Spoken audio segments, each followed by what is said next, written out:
मुखात सुखाची साखर ठेवून जोडली जन्माची नाती, रामाच्या रूपात जपला माणूस मारुती रायाची छाती।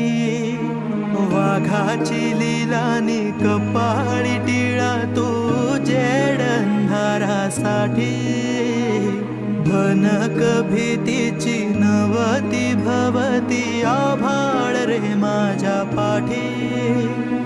देऊन किनारा मनाच्या होडीचा सारंग हरव